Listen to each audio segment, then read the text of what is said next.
The standard carpentry method to make an inline butt joint can fail due to poor installation and shrinkage.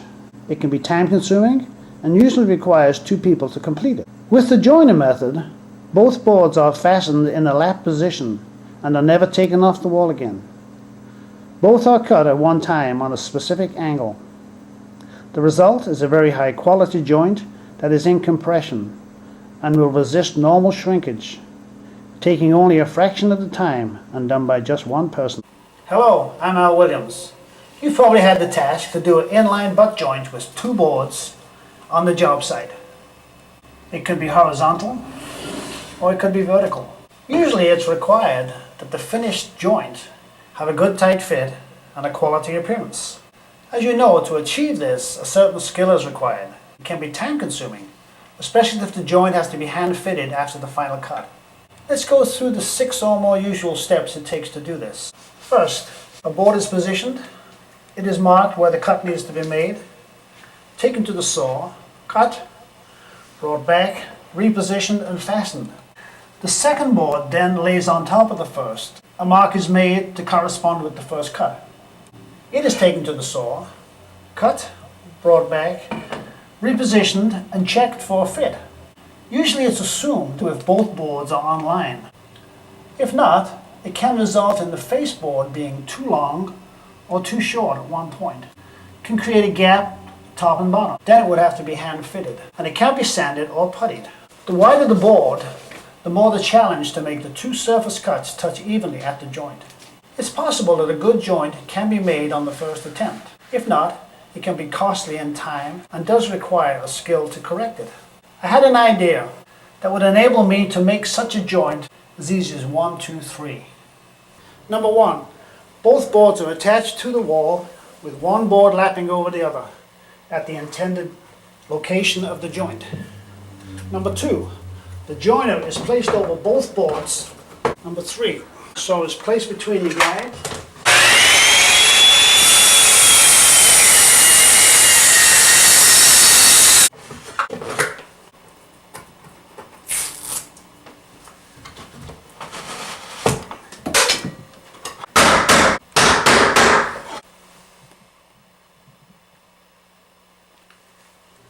The procedure to make a nice tight joint on 2 boards is the first board is applied to the wall, never to be taken off the wall. Behind the first board is a protective piece to protect the wall surface from the saw blade.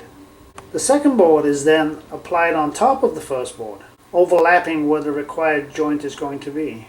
It is fastened to the wall, never to be taken off the wall, and the short distance out, a 3/4 block is placed behind the second board to keep that board parallel with the wall surface.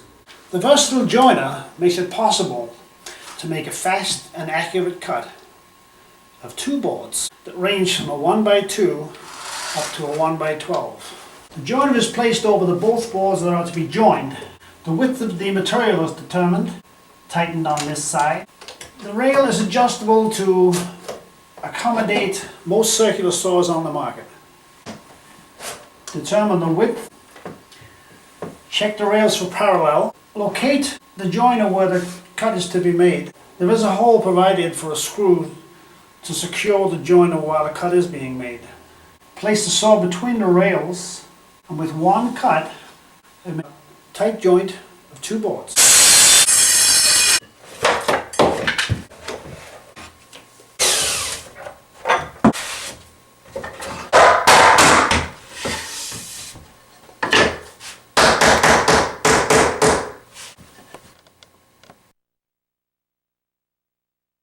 When joining bevel siding, because of the bevel, I take a scrap piece of siding itself, slide it between the 2 boards so that the plane of the board is equal to the plane of the surface. Join it over both boards, locate it where the cut has to be made.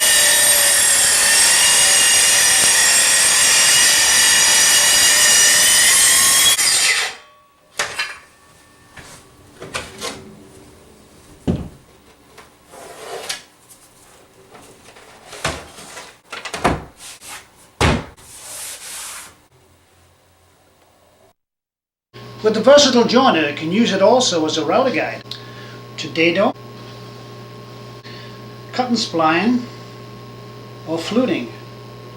And the boards can be anywhere from 1x2 up to 1x12. You can also true up two ends of board that are uneven, so you'll have a true fit with one cut of the router.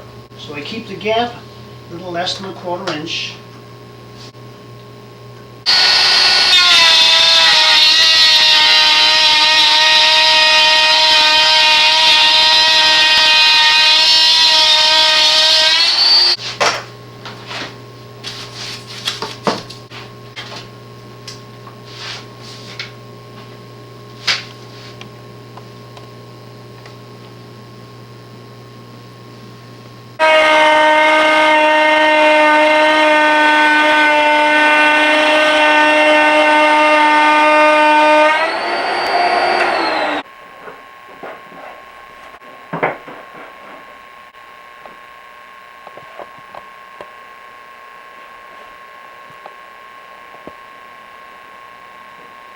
I will now show you how to adjust the saw to the specific angle and depth.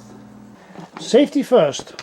Always unplug the cord of the saw before changing the blade or adjusting the depth and the angle of the saw blade. To achieve a quality joint with the joiner, the requirements are that you use a good quality saw and a good quality blade. The saw and the blade must have minimum run out. The base of the saw must be straight and not twisted. The edges of the base must be parallel. If the saw base edges are not parallel, then you must make the necessary corrections. To check the dimension of the base, I use a simple clamp at both ends to determine the width of the base, that it is parallel. I recommend the 7 1/4 inch 60-tooth thin curved saw blade when cutting the lapped 3/4 boards, and the plywood blade when cutting the lapped siding. To set the angle and the depth of the saw blade that makes the cut in the joiner, place the template that is supplied over the blade and adjust the approximate angle and depth to the template. Then tighten the knob. I will now show you the final depth check for the saw blade. Safety first. Always unplug the cord of the saw before changing the blade or adjusting the depth and the angle of the saw blade.